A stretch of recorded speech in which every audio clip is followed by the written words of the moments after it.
Silakan dulu. Shalom Bapak Ibu. Mari kita membuka firman Tuhan pada pagi hari ini di dalam kitab Keluaran pasal 13 ayat 17 sampai dengan ayat yang ke-22. Kitab Keluaran pasal 13 ayat 17 sampai dengan ayat yang ke-22. Kita baca berganti. Saya baca ayat ganjil, saudara baca ayatnya yang Kitab Keluaran pasal 17 pasal 13 ayat 17 sampai 22. Demikian firman Tuhan. Setelah Firaun membiarkan bangsa itu pergi, Allah tidak menuntun mereka melalui jalan ke negeri orang Filistin, walaupun jalan ini yang paling dekat. Sebab firman Allah, jangan-jangan bangsa itu menyesal apabila mereka menghadapi peperangan sehingga mereka kembali ke Mesir. Tetapi bangsa itu tetap melalui jalan yang paling buruk menuju laut dengan sia-sia perang. Musa membawa tulang-tulang Yusuf, sebab tadinya Yusuf telah menyuruh anak-anak Israel bersumpah dengan sungguh-sungguh, Allah tentu akan mengindahkan kamu, maka kamu harus membawa tulang-tulangku dari sini.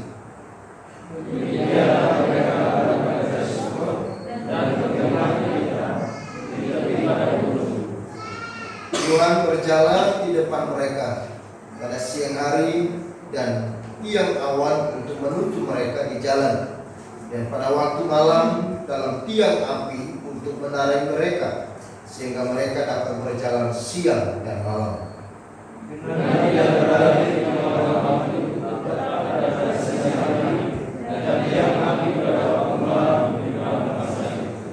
Amin. Berbahagialah kita saudara-saudara yang telah membaca firman Tuhan ini, dan kita adalah orang yang lebih berbahagia yang percaya dan melakukan firman Tuhan. Nah, saudara-saudara yang dikasihi oleh Tuhan, pada umumnya orang mengartikan padang gurun itu adalah sebuah kesusahan, juga digambarkan sebuah penderitaan atau sebuah tempat untuk menebus dosa. Mengapa? Karena padang gurun dianggap sebuah tempat yang tandus, tempat yang kering, tempat yang tidak ada kehidupan. Tetapi walaupun saudara-saudara, bahwa di dalam kitab suci kita melihat bahwa justru Tuhan bekerja dengan luar biasa di padang gurun. Tuhan juga menyatakan kebesarannya justru di padang gurun. Tuhan juga memanggil orang-orang yang hendak dipakai dimulai dari padang gurun. Itu artinya bahwa di dalam kacamata iman, bahwa padang gurun itu tidak seperti apa yang dipahami oleh orang pada umumnya. Nah, saudara-saudara, ada 3 hal tentang padang gurun. Yang pertama, saudara-saudara, padang gurun itu tidak ada arah. Jadi orang yang melewati padang gurun kesulitan menemukan arah, karena padang gurun itu terbentang jauh dan luas sekali. Sehingga dianggap saudara-saudara bahwa padang gurun itu adalah suatu tempat yang tidak ada arah yang jelas, tidak ada tujuan yang jelas. Saudara-saudara, orang Israel sebelum dipanggil Tuhan kembali ke tanah perjanjian yaitu di Kanaan, maka orang Israel tidak mengerti arah dan tujuan dari hidup mereka. Mereka tidak mengerti mereka hendak menuju kemana, dan mereka juga tidak tahu apa tujuan dari hidup mereka. Yang mereka sadari bahwa mereka sedang susah, sedang mereka diperbudak, mereka adalah hamba. Bahkan suatu waktu mereka bisa mati dengan sia-sia.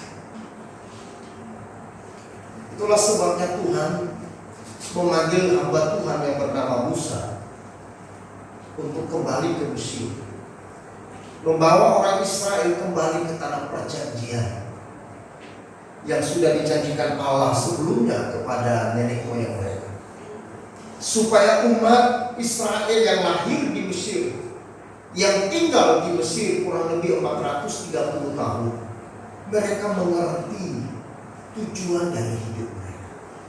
Mereka mengerti arah, sasaran dari hidup. Saudara-saudara, banyak orang yang tidak berjalan di padang gurun secara real. Tetapi banyak manusia yang hidup tidak tahu arah dan juga tidak tahu tujuan dari hidup.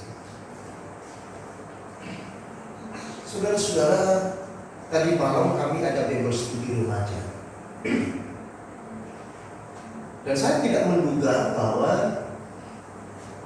ada kesaksian dari 3 orang remaja yang sedang mengikuti kelas katekisasi. Lalu mereka bersaksi bagaimana mereka menemukan arti dari hidup. Bahkan ada kesaksian yang membuat mereka sampai menangis. Saya tidak pernah berpikir tadi malam bisa terjadi seperti itu. Saya mungkin kurang lebih 1 bulan ini mengajar mereka dan saya sudah menginjili mereka. Dan saya wajibkan bagi mereka untuk mereka baca Alkitab minimal 1 pasal 1 hari.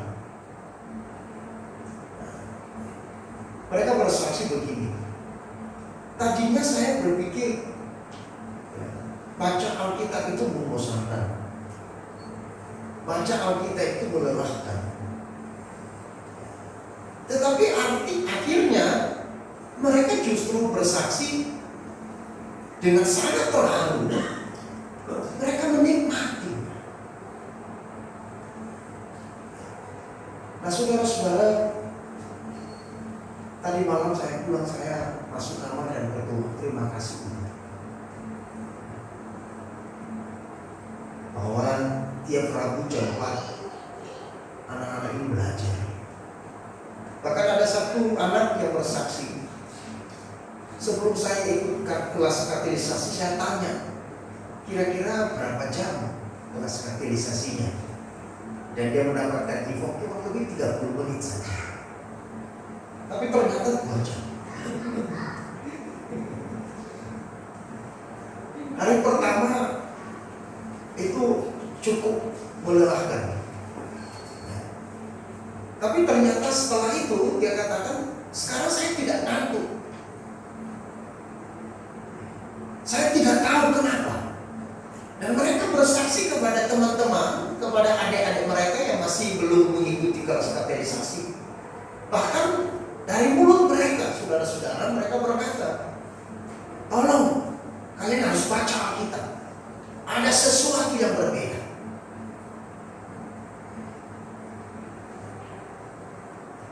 Saudara-saudara, ini kembali kepada arah.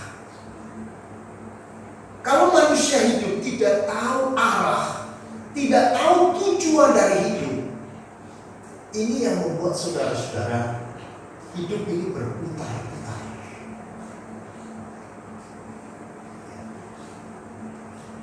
Dan saudara-saudara, pengalaman yang begitu luar biasa Tuhan izinkan orang Israel yang diperintahkan keluar dari Mesir, mereka harus berputar-putar di padang gurun. Tetapi saudara-saudara, Tuhan mengizinkan orang Israel berputar-putar di padang gurun itu karena Tuhan sendiri punya alasan. Alasannya apa, saudara-saudara, di dalam ayat yang ke-17? Mari kita baca bersama-sama 17 dan 18. 1, 2, 3. Setelah Firaun membiarkan bangsa itu pergi, Allah tidak menuntun mereka melalui jalan ke negeri orang Filistin. Walaupun jalan ini yang paling dekat, sebab firman Allah, jangan-jangan bangsa itu menyesal apabila mereka menghadapi peperangan sehingga mereka kembali ke Mesir. Tetapi Allah menuntun bangsa itu berputar melalui jalan di padang gurun menuju ke laut Hebrau. Dengan siap sedia berperang, berjalanlah orang Israel dari tanah Mesir. Saudara-saudara, Tuhan punya desain yang begitu besar, satu rencana yang agung terhadap umatnya Israel. Dia mengerti betul bahwa umat Israel yang keluar dari Mesir, mereka tidak tahu arah, mereka tidak tahu tujuan dari hidup mereka, dan mereka tidak tahu seperti apa Allah yang mereka sembah. Selama ini mereka hanya mendengar dari kata teman-teman mereka. Mereka hanya mendengar Allah dari nenek moyang mereka, tetapi mereka sendiri tidak mengalami Allah yang hidup itu. Dan itulah sebabnya Tuhan mengizinkan mereka harus melewati padang gurun dan kemudian berputar-putar. Dengan alasan apa, saudara-saudara? Yaitu supaya mereka tidak menyesal. Kalau sekiranya mereka langsung, saudara-saudara, berjalan di jalan orang Filistin, lalu apa yang terjadi? Mereka akan dihadang oleh bangsa-bangsa yang besar itu, dan ini yang akan membuat mereka bisa takut, kecut, dan tawar hati. Dan kemudian mereka memutuskan untuk kembali ke Mesir. Karena manusia itu, saudara-saudara, gampang sekali berubah. Ya. Saudara-saudara yang dikasih oleh Tuhan, ini yang membuat alasan kenapa Tuhan izinkan mereka berputar-putar, supaya mereka tidak menyesal dan kembali ke Mesir. Dan yang kedua, saudara-saudara, karena umat itu tidak terlatih untuk berperang. Mereka belum memiliki mental yang kuat, mental yang baik dan siap untuk berjuang. Ya. Saudara-saudara, kadang Tuhan izinkan sesuatu hal dalam hidup kita supaya melatih mental kita, supaya kita menjadi umat yang siap untuk berperang. Amin. Siap untuk berjuang. Iman kekristenan adalah iman yang bukan instan. Tetapi iman kekristenan adalah iman yang digambarkan seperti peperangan, perjuangan, atau perlombaan. Peperangan, perjuangan, atau perlombaan itu artinya membutuhkan sebuah kesiapan dari orang-orang yang mau berperang, yang mau berjuang, dan yang mau berlomba. Dia harus siap. Tuhan tahu bahwa nantinya mereka akan sampai ke tanah Kanaan dan mereka akan berperang dengan bangsa-bangsa yang berdiam di tanah Kanaan. Tetapi terlalu cepat bagi mereka jika sekiranya mereka keluar dari Mesir langsung ke tanah Kanaan, maka mereka diusir. Nah, itulah sebabnya Tuhan buat mereka berputar-putar. Ya. Bukan karena mercy Tuhan salah. Ya. Sekarang saudara, di zaman ini tidak seperti zaman dulu. Kalau kita cari alamat itu setengah mati, dan kita tidak berani pergi ke sebuah tempat kalau kita tidak ada orang yang mengantar kita. Ya. Tapi hari ini kita mau pergi ke kota manapun yang belum pernah kita datangi, kita bisa tahu alamat. Kita tinggal main apa? Maps. Sekalipun saudara-saudara bahwa maps juga kadang-kadang bisa membuat kita berputar-putar. Ya, maps juga bisa membuat kita berputar-putar. Yang kedua, padang gurun tidak ada jalan pintas.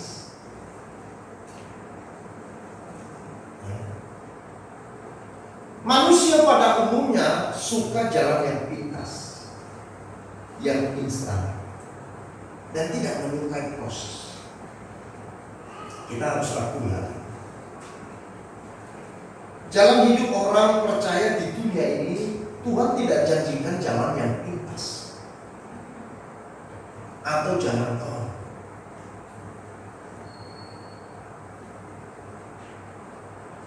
Tetapi Tuhan menuntut kita untuk melewati padang gurun, meskipun terbentang jauh dan luas.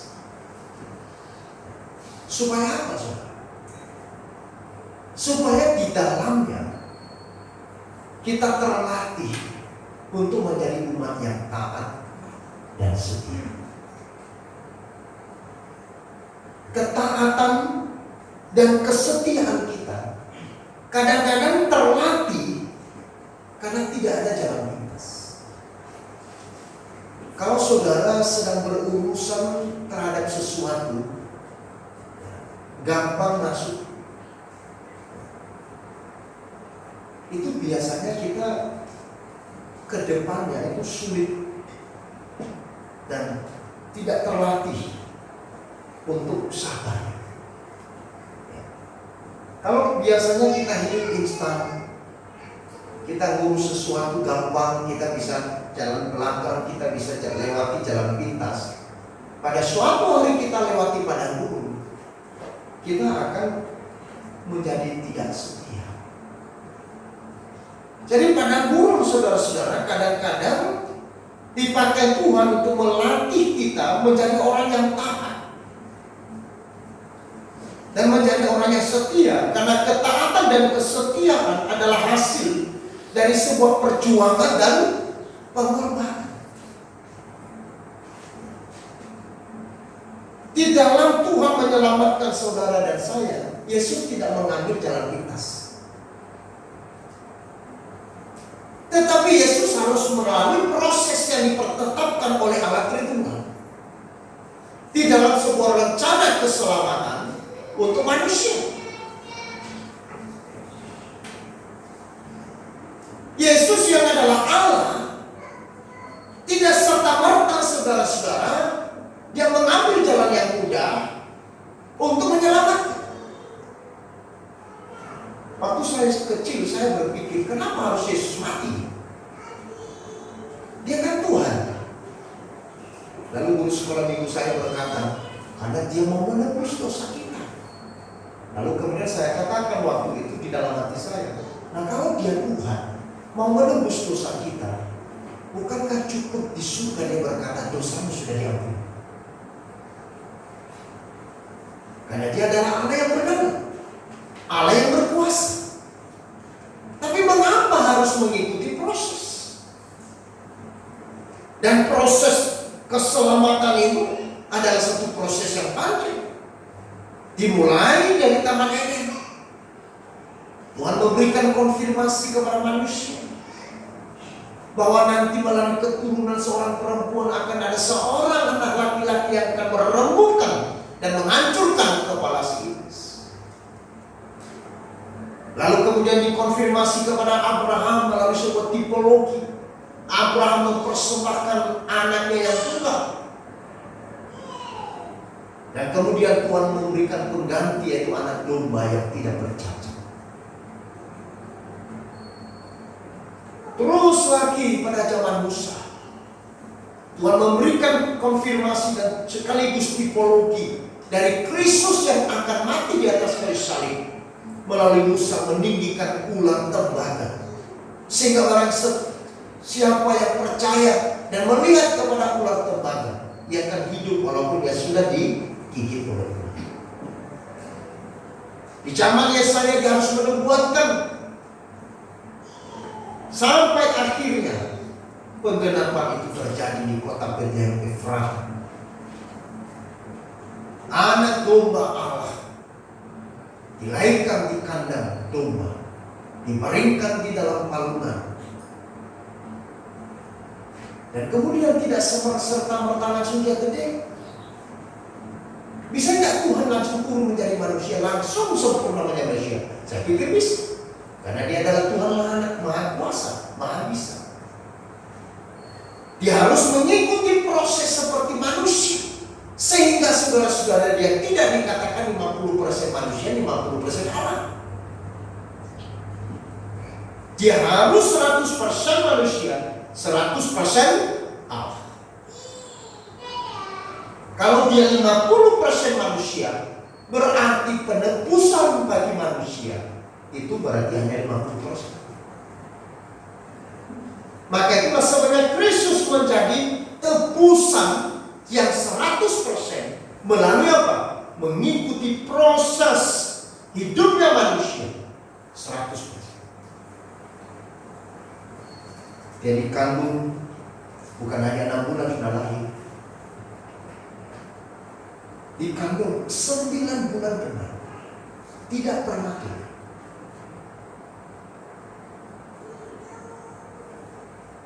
Waktu lahir tidak langsung bisa angkat ember seperti Simpson Betawi. Tidak. Dia juga menangis seperti bayi biasa. Saudara-saudara, Tuhan mengajar kepada kita sebuah proses, sebuah perjuangan. Seperti Kristus memberikan teladan ketekunannya memikul salibnya dan menanggung segala kehinaan di atas dirinya karena dosa kita, sampai ia tersalib di atas dosa. Nah, saudara-saudaranya dikasih oleh Tuhan. Itulah sebabnya padang gurun tidak ada jalan pintas, supaya di dalamnya menghasilkan sebuah umat yang taat dan setia. Tuhan izinkan orang Israel melewati padang gurun supaya mereka belajar menjadi umat yang taat kepada Tuhan dan setia kepada Tuhan. Meskipun saudara kita tahu bahwa di padang gurun orang Israel begitu luar biasa keras kepalanya. Mereka berontak, mereka bersungut-sungut. Tetapi pada akhirnya mereka juga mengerti apa arti dari sebuah ketaatan dan kesetiaan. Yang ketiga, saudara-saudara, di padang gurun tidak ada tempat untuk bersembunyi. Mau sembunyi di mana? Itu artinya bahwa ini adalah sebuah tempat untuk memproses diri dan menyucikan diri di hadapan Tuhan. Musa sebelum dipakai oleh Tuhan untuk membebaskan orang Israel, yang diproses Tuhan selama 40 tahun di padang gurun untuk menggembalakan. Musa 40 tahun sebelumnya ia adalah seorang pangeran. Seorang pangeran yang mengemban pendidikan yang tinggi, memiliki strategi kepemimpinan. Dia punya ilmu yang luar biasa yang diemban di istana Firaun. Dia seorang yang terdidik. Tetapi tidak serta-merta karena keahliannya, pengetahuannya, dan kemampuannya itu bisa dipakai Tuhan.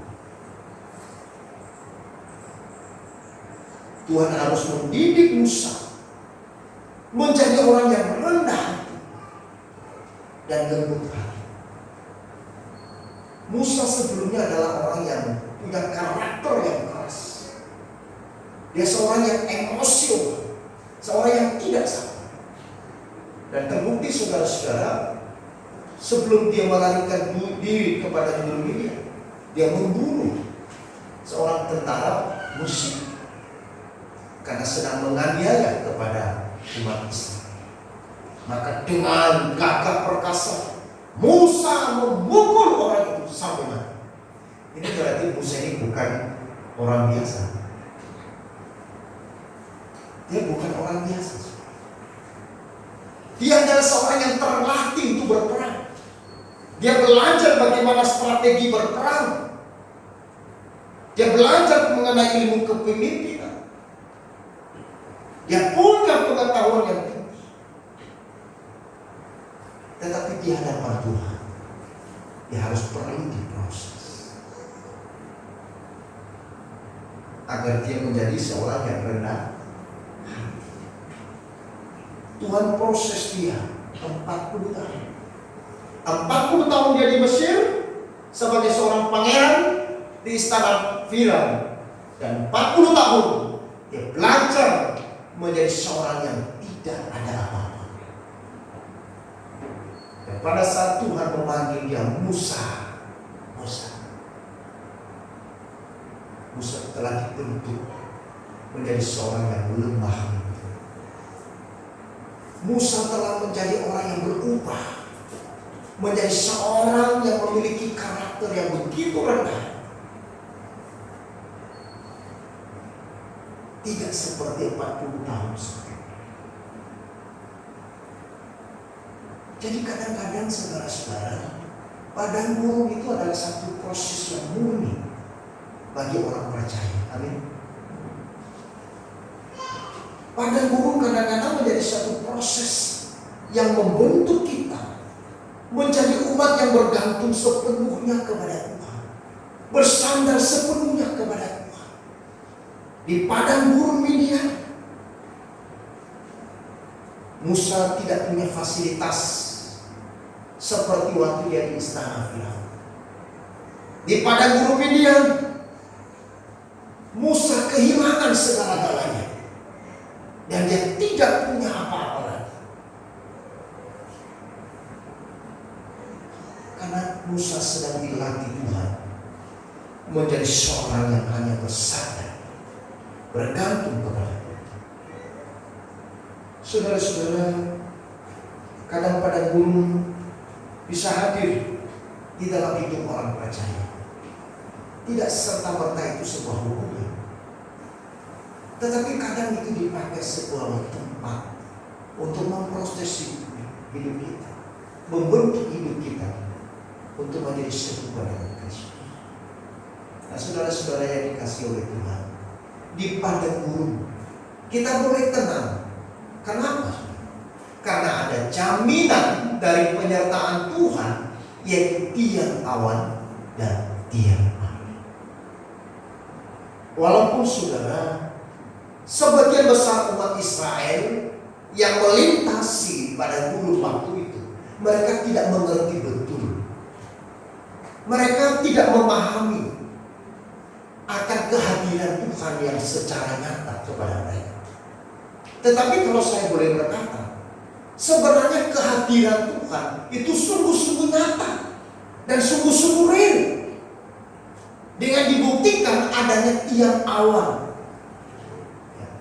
dan adanya tiang api yang tidak pernah beranjak dari hidup mereka selama 40 tahun di padang gurun. Belum lagi saudara-saudara, bagaimana Tuhan memelihara mereka dengan pemeliharaan yang sempurna, yaitu Allah menyediakan apa yang mereka butuh di padang gurun.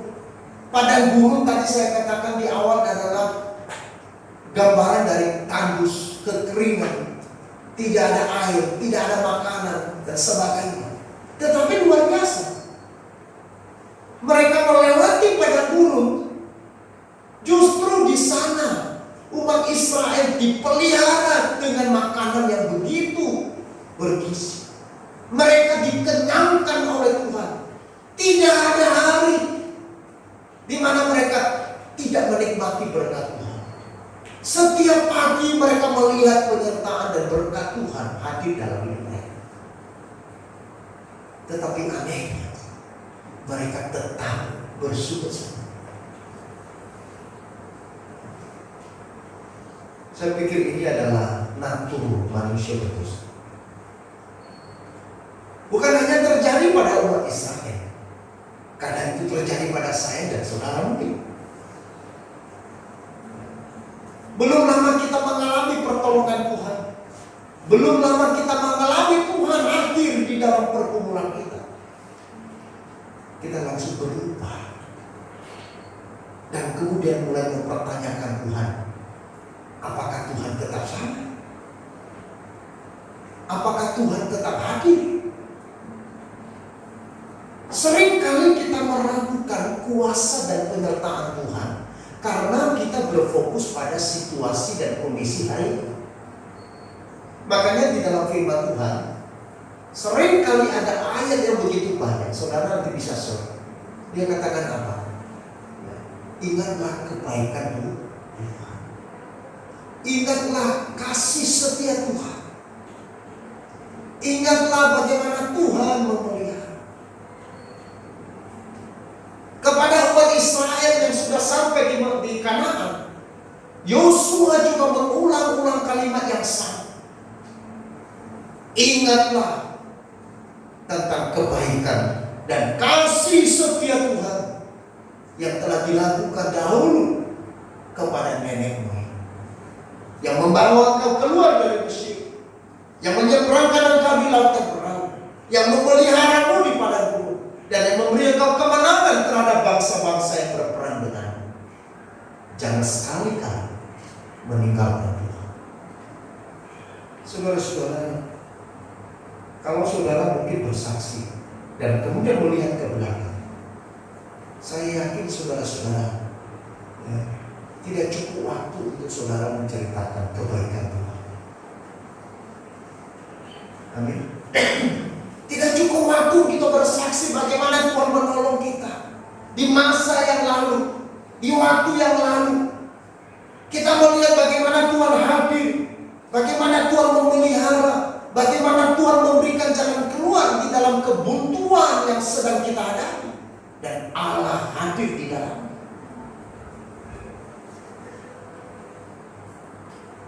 Natur manusia berdosa membuat kita lebih cenderung melupakan kebaikan Allah.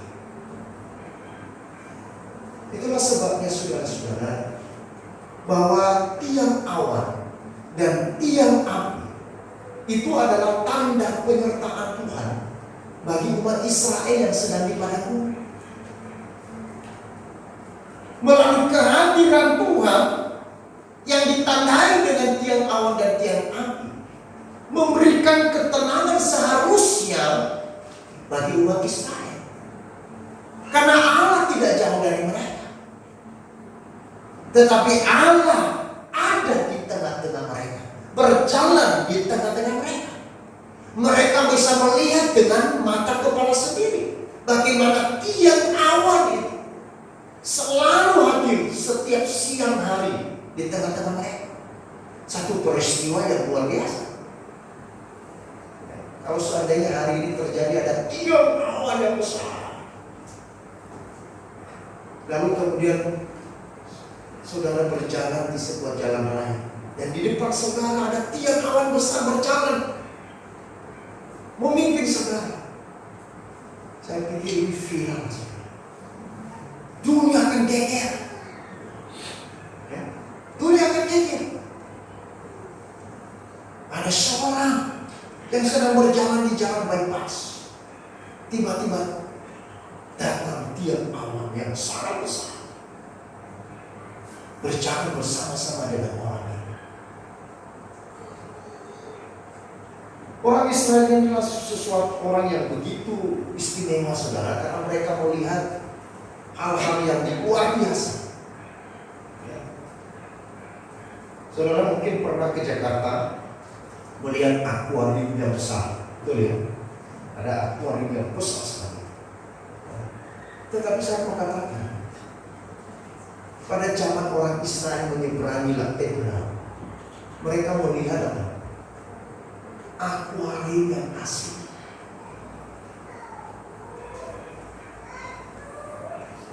Bagaimana Tuhan membuat tembok, laut itu terbelah tanpa ada kaca.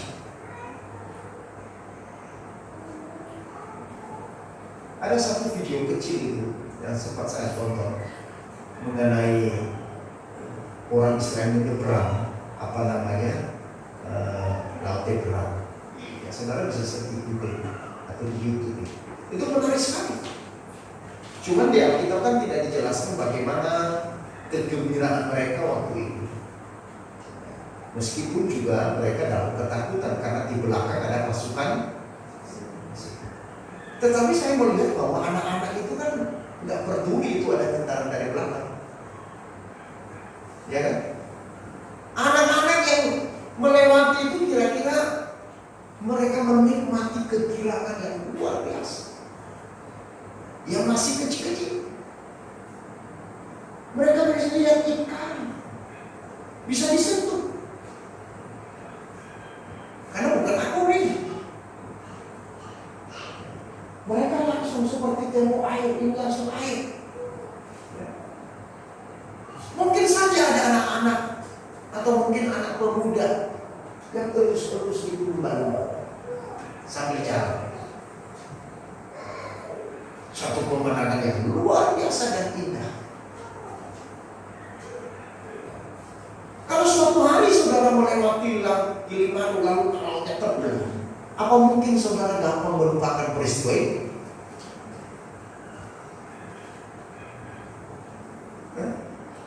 Tidak mungkin gampang, saudara. Seumur hidup saudara akan ingat betul hal itu. Tapi orang Israel, mereka begitu gampang melupakan. Maka di padang gurun, sebenarnya di sana ada ketenangan. Karena apa? Karena ada kebenaran. Ketika Tuhan izinkan kita melewati yang namanya padang gurun masalah, padang gurun kesulitan, padang gurun penderitaan, sebenarnya Tuhan memimpin dan menyertai. Hanya bedanya apa? Kita tidak bisa melihat langsung tiang awan dan tiang api. Kalau orang Israel melihat dari luar diri mereka, tiang awan dan tiang api ada di luar. Tetapi sekarang bagi saudara dan saya, tiang awan dan tiang api itu ada di dalam diri kita. Amin. Roh Tuhan sendiri ada di dalam, memimpin kita melewati padang gurun sehingga kita mendapatkan kekuatan dan penghidupan di dalam setiap pergumulan kita. Saudara-saudara, orang tenang di padang gurun itu, karena padang gurun bukan tempat penghukuman. Jadi kalau kita melihat di dalam kitab Ulangan pasal 8, maksud dari Tuhan membawa umat ini di padang gurun bukan untuk menghukum umat, tetapi tujuan Allah membawa mereka melintasi padang gurun supaya umat ini betul-betul menjadi umat yang siap, yang terlatih, yang diproses, sehingga menjadi apa? Anak-anak Tuhan yang benar. Kesulitan di dalam hidup kita bukan sebuah penghukuman, tetapi kadang saudara-saudara itu justru sebuah tempat di mana kita sedang diproses, dilatih supaya kita menjadi kuat.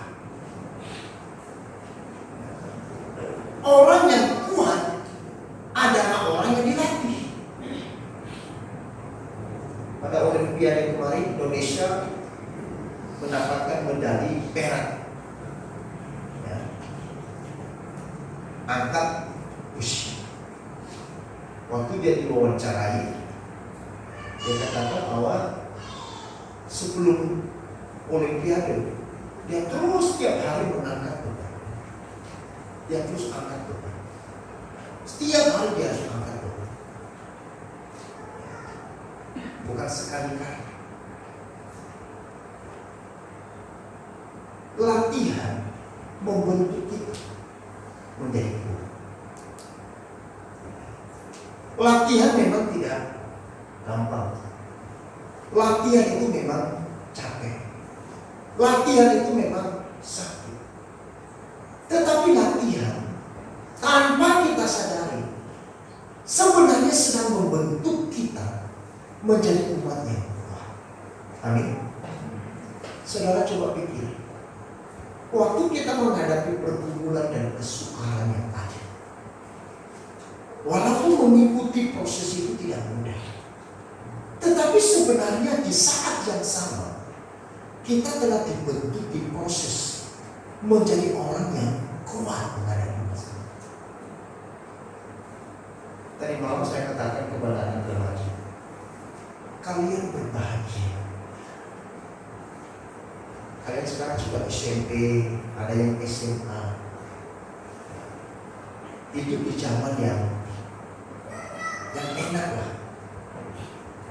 Saya katakan ini SMP kelas 1 saya sudah kos, masak sendiri, bukan di kompor, di kayu bakar, tinggal di kos yang paling murah, yang setiap hujan banjir.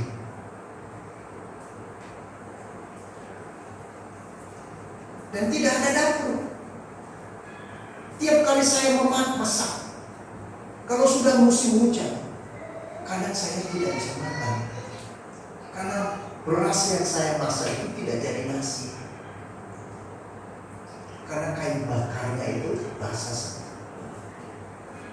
Saya bilang saya masih kecil,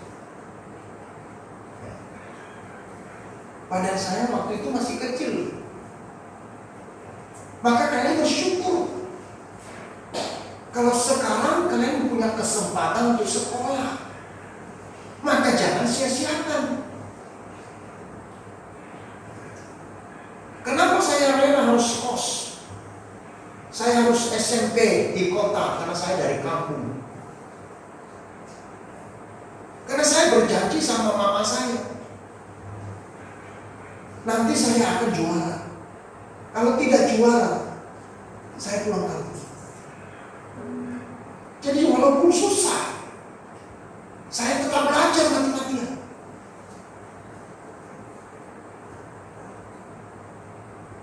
Jadi saudara-saudara, ternyata kondisi itu melatih dengan sendirinya saya. Kelas 2 SMP saya mulai cari akal supaya dapat enak sedikit lah makanan. Masa makan ikan asin terus. Lalu kemudian di samping kos itu dia jual es lilin, es buah zaman dulu kan. Dan zaman dulu kan es itu laku banget. Saya tawarkan diri tenaga angkut air. Gajinya gimana? Gaji makan. Jadi nggak dikasih uang tapi gajinya makan. Nah paling tidak kalau makan kan ada sayur. Jadi apa yang saya lakukan? 3 kali sehari saya harus angkut air untuk bikin es. Angkutnya di mana? Angkutnya cukup jauh. Di sekolah, di kamar mandi sekolah di Pemda itu. Jadi di sekolah itu pagi dan sore. Kalau siang itu kadang-kadang awal-awalnya malu juga, karena banyak anak sekolah. Tapi saya harus lewat. Tapi lama-lama juga tidak malu lagi, udah terbiasa. Jadi baru kelas 2 SMP saya bisa angkat air itu yang gantongan besar. Gantongan besar. Jadi terlatih. Jadi kadang kesulitan membentuk diri kita sendiri. Kadang pergumulan yang sulit, masalah yang bagi kita itu adalah menghancurkan kita. Kadang masalah yang kita hadapi justru sedang membentuk kita dengan sendirinya untuk menjadi pribadi yang kuat. Untuk menghadapi masalah selanjutnya. Tuhan bawa orang Israel melewati di padang gurun karena dia punya tujuan yang indah untuk memproses, untuk membentuk umat itu untuk menghadapi sebuah tantangan yang lebih besar. Tantangan yang dihadapi di padang gurun adalah tantangan panas. tantangan dingin. Ya. Tapi Tuhan hadir melalui tiang awan dan tiang api. Tetapi ada sebuah tantangan yang besar, perjuangan, peperangan yang besar yang akan mereka masuki, mereka hadapi ketika nanti hendak mereka menginjakkan kaki di tanah Kanaan. Maka waktu kita baca firman Tuhan, di sana mereka mulai berperang. Sekalipun saudara kita lihat bahwa kemenangan demi kemenangan yang diraih oleh umat itu adalah karena kuasa Tuhan. Tetapi suka atau tidak suka saudara-saudara, melalui perjuangan mereka dari zaman dulu sampai hari ini, umat Israel itu menjadi umat yang kuat. Saudara dan saya harus akui, Israel itu hanya 9 juta 10 juta orang, tetapi mereka negara yang kuat. Betul tidak? Kenapa? Karena itu umat sudah dilatih sejak dari dulu berperang. Umat itu sudah dilatih bagaimana mereka hidup. Israel itu tanah gersang, tetapi penghasil anggur terbaik di dunia. Pertanian yang hebat itu di Israel. Makanya pada zaman Gus Dur dulu, dia ingin membangun hubungan bilateral dengan Israel supaya Indonesia dapat ilmu. Bahkan ada informasi waktu itu seorang investor dari Israel akan pergi ke Kupang untuk membangun pertanian. Saya tidak tahu bacaan ini. Saudara, negara yang kecil sekali, tapi mereka negara yang kuat dan kaya.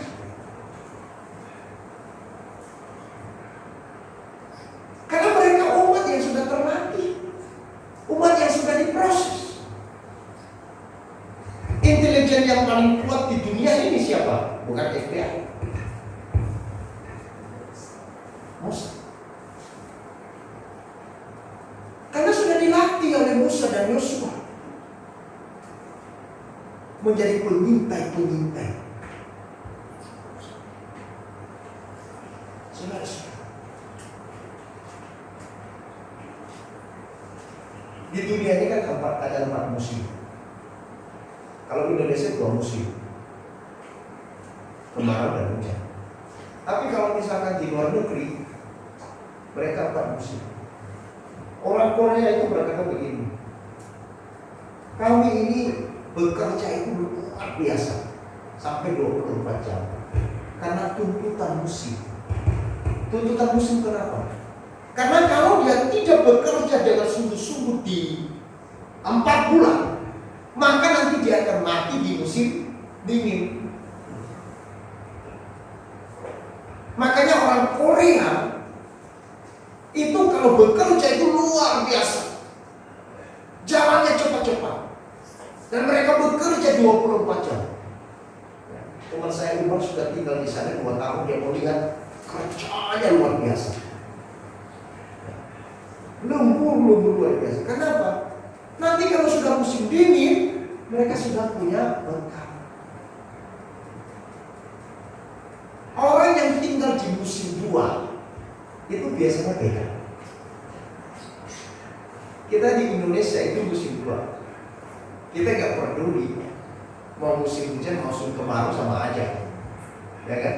Pisang tetap hidup kok, singkong masih bisa tetap hidup kan itu. Ya ada santai, agak santai. Makanya orang Indonesia itu adalah orang yang santai. Kenapa? Dipengaruhi oleh filosofi musim. Cuma kita tidak sadari. Nah, saudara-saudara, mari kita jalani hidup ini, menghadapi pada buruk apapun, tetapi kita pastikan kita ada di dalam kebenaran, karena Allah hadir menyertai kita. Dan Allah